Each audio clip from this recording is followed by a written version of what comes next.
ሙሉ ስሙ ቢላል ኢብኑ ረባህ ሲሆን የነብያችን ሰለላሁ ዐለይሂ ወሰለም ሙአዚም በመሆን ይበልጥ ይታወቃል። ቢላል እስልምናን ከመቀበሉ በፊት በህዝቡ ዘንድ ከእንስሳ ተለይቶ የማይታይ የተናቀ ባሪያ ነበር። ያሳዳሪውን ግመል ከመጠበቅ ባሻገር የህይወት ሚና የሌለው ከሞተ በኋላ ቀርቶ በህይወት እያለም አስተዋሽ የሌለው ተራ ፍጡር ነበር። ነገር ግን እስልምናን ከተቀበለ በኋላ በነብያችን ሰለላሁ ዐለይሂ ወሰለም እጅግ የሚፈቀር ሰሃባ በምን ይሁን የዛን ውድ ነብይ አሽረፈል ኸልቅ ልብ መማረክ የቻለው? ቢላል ለአላህና ለረሱሉ ያለውን ፍቅር መግለጽ የጀመረው ገና ከጀመረው ነበር።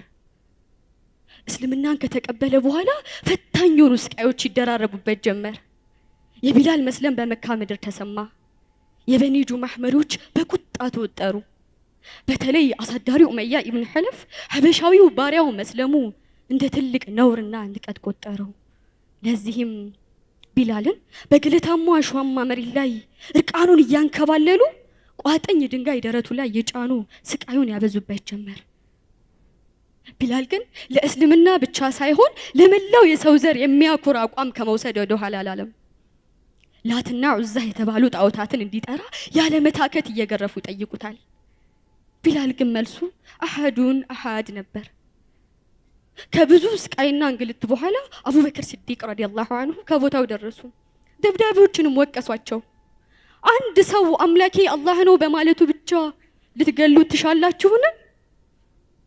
ኡመያ ሆይ ቢላልን ከገዛህበት ዋጋ ጨምሬ ከፍልሃለሁ፣ ልቀቀው አሉት። መግረፉ የሰለቸውና በቢላል ተስፋ የቆረጠው ኡመያ ከሚገለው ገንዘብ ቢያገኝበት የተሻለ መስሎ ስለተሰማው በአቡበክር ሲዲቅ ሐሳብ ተስማማ። አቢበክርም ቢላልን ከገዙት በኋላ ነፃነቱን አወጁለት። ከዛን ጊዜ በኋላ ቢላል ከመንፈሳዊም ከአካላዊም ባርነቱ ነፃ ወጣ። ይሄኔ ፍቅሩ ወደ ሆኑት ነብያችን ሰለላሁ ዐለይሂ ወሰለም አመራ። ባይኑ ሊያቸው እቅፋቸው ስር ሊገባ ሮጠ። ነብያችንም የጠፋባትን ልጅ እንዳገኘች እናት ወደዚያ ወደ ውድ ቀላቸው አስገብተው ውሽቅ አደረጉት። ናፍቆቱም እንዲወጣላቸው ደጋግመው ሳሙት። ቢላል ገና ከጀምሩ የነብያችንን ሰለላሁ ዐለይሂ ወሰለም ልብ መማረክ መቻሉ ምንኛ መታደል ነው።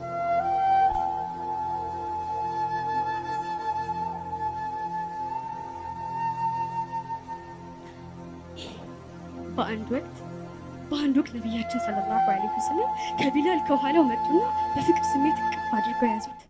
ከዛም ድምጻቸውን ቀየር አድርገው እኔ ማን ነኝ ሲሉ ጠየቁት። ቢላልም ዑመር ነህ ሲል መለሰላቸው። ነብያችን አይደለሁም። ቢላልም አቢበክር ነህ። ነብያችንም ተሳስተሃል። ቢላልም ዑመር ነህ ማለት ነው። ነብያችንም አሁንም አላወቀኝም፣ በቃ ዑስማን መሆን አለበት በማለት ያቀፈውን ሰው ማንነት ለረጅም ሰዓት ሲጠይቅ ይቆየ። በዚህን ጊዜ ነብያችን ሰለላሁ ዐለይሂ ወሰለም ለቀቅ አደረጉትና ከፊት ለፊቱ በመምጣት ቢላል ሆይ የእውነት ግን እኔ መሆኔን አላወቅም ነበር እንዴ ብለው ሲጠይቁት ቢላል የአላህ መልእክተኛ ሆይ እርስዎ መሆኑን አውቄ ነበር፣ ነገር ግን ለረጅም ሰዓት እንዳቀፉኝ እንዲቆዩ ስለፈለኩ ነው እንጂ።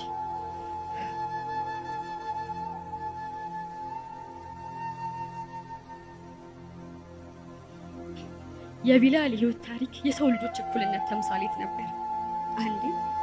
አንዴ አቡዘር ቢላል ይሙሰው አንተ የጥቁር ልጅ በማለት ባርነቱ ሊያንቋሽሸው ፈለገ። ቢላል በዚህ ጊዜ ቅር ተሰኘ። እስላማዊ አስተሳሰብ ባለመሆኑ ዜናው ነብያችን ዘንድ ደርሶ እርምት ሊደረግለት እንደሚገባ ማመነ። ከዚያም ለአቡዘር ወላሂ የተናገርከውን ለረሱሌ ለሐቢቢ ነግራቸዋለሁ ብሎት ሄደ። ነብያችንም ይህን በሰሙ ጊዜ በጣም ተቆጡ። አቡዘርም እየተቻኮለ መጥቶ ሰላም አለይከ ያ ረሱላህ አላቸው።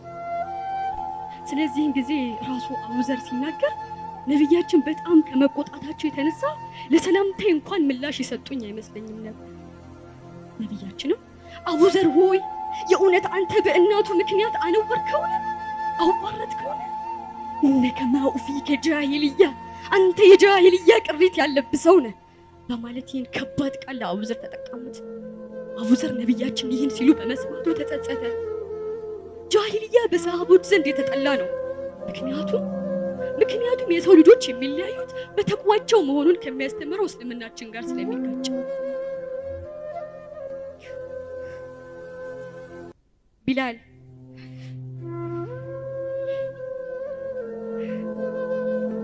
23 የፍቅር ዓመታትን ከነብያችን ጋር ካሳለፈ በኋላ ከዛ የጨለማ ህይወት ያወጡት መምህሩ፣ ወዳጁ፣ ፍቅሩ የሆኑት ነብያችን ሰለላሁ ዐለይሂ ወሰለም ወደ መረጡት ተሸጋገሩ። ቢላል በረሱሉ ሞት ልቡ ተነካ። 23 ዓመት አይደለም አንዲት ደቂቃ እንኳን አብራቸው የቆየ በፍቅራቸው መያዙ መሳሳቱ አይቀሬ ነው። እስከ መጨረሻው አይደለም ለጥቂት ጊዜ ከረሱሉ መለየት በጣም ከባድ ነው። ታዲያ ቢላል ይህን እንዴት ይችላል?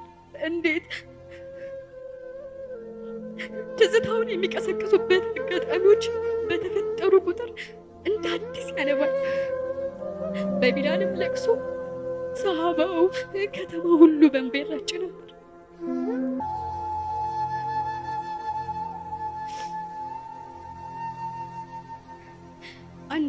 አንዴ ቢላል አዛን ለማድረግ ሚንበር ላይ ወጣ። ፊት ለፊት ወደ ረሱሉ ቀብር ተመለከተ። ዞር ብሎም ወደ ሚህራቡ ተመለከተ። ረሱሉ የሉም፣ መምህሩ የሉም፣ ወዳጁ ፍቅሩም የሉም።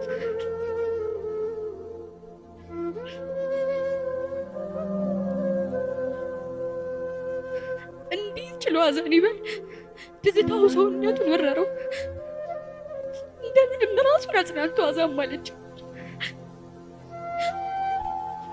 ወአሽሀዱ አነ ሙሐመድን ረሱሉላህ የሚለው ቃል የጀርባ ሰበረው።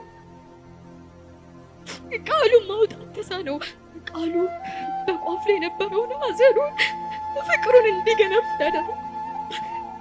ከዚያም ስቅስቅ ብሎ አለቀሰ። ለቅሶውን የሰሙ የመዲና ሴቶች በሙሉ አለቀሱ። ሕፃናቱ፣ አዛውንቱ ሁሉም ተላቀሰ። ለምን? ቢላል ስላለቀሰ። የመጀመሪያው የረሱሉ ሙአዚን ረሱልን አስታውሶ አለቀሰ። ኢማሙ ሞቶ፣ መምህሩ ሞቶ፣ ረሱልን የማግኘት ናፍቆቱ ተፈራርቆበት ሐዘን ላይ ወደቀ። ሰሃቦችም ተጠራርተው ቢላል ምን ሆን ካሉት በፍጹም ማዛን አላደርግም አለ። አቡበከር መጡን፣ ያ ቢላል ምን ነካ አሉት። ወላሂ ላ ኡዐዚሙ በዕደ ረሱል የሸሸ ስጋ